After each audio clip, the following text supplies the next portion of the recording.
Here we are at the end of the flood story. These two chapters deal with Noah and his descendants, and we are close to the end of this special section which runs from Genesis 1 to chapter 11.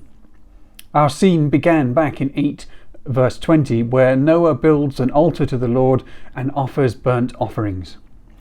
The Lord smells the odour and is soothed by it. He decides in his heart never to destroy all life again. Chapter 9 continues this scene. Now, having made up his mind, the Lord makes this resolution to Noah and his sons. He blesses them and tells them to be fruitful and multiply, as he did with Adam and Eve in 1:28. They are the beginnings of a second creation, as 9:18 will also make clear. There are some changes, however. Now the fear and dread of humans will be upon all animals. The violence which God acknowledged in 8:21 cannot be removed from the human heart affects human-animal relationships. Here their vegetarian diet is now extended to meat. Just like Genesis 1 to 2, God makes clear his provision for them. But also, like these chapters, there is a restriction and warning. The blood must be drained from the animals because life was thought to reside in the blood and was therefore sacred because it was used for atonement. To underline this point, the Talion law is given. This is the eye for an eye principle, which limited how much a family could avenge themselves on another family. Here, however, it highlights again the precious nature of life, and in particular human life, as humans are made in the image of God.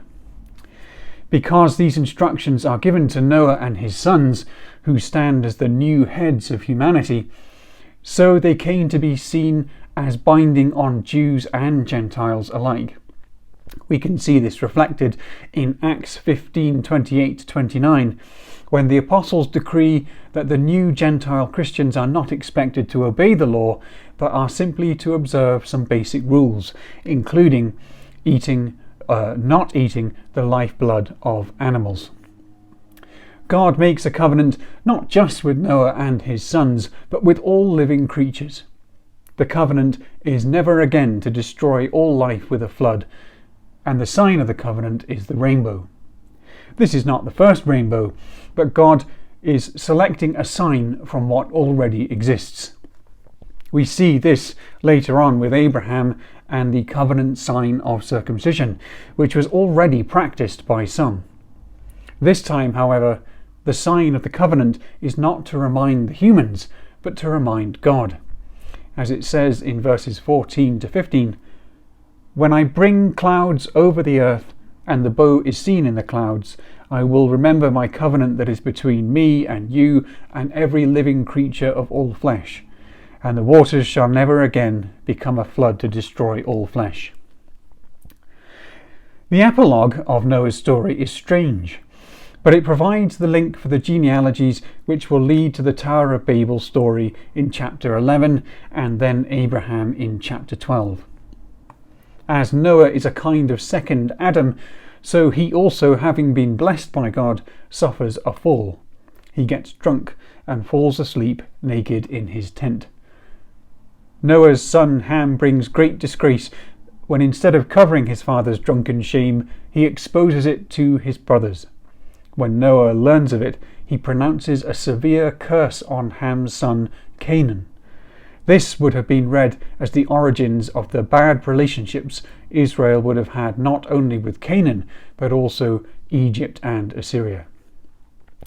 This curse was later taken by some as justifying the African slave trade, when it was expanded from Canaan and his descendants to Ham and his entire family.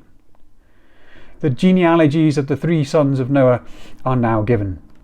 As with Cain and Seth, the chosen genealogy comes last and will be given full attention in chapter 11. For now, Shem's genealogy is traced down several generations to Eber, from whom come the brothers Peleg and Joktan.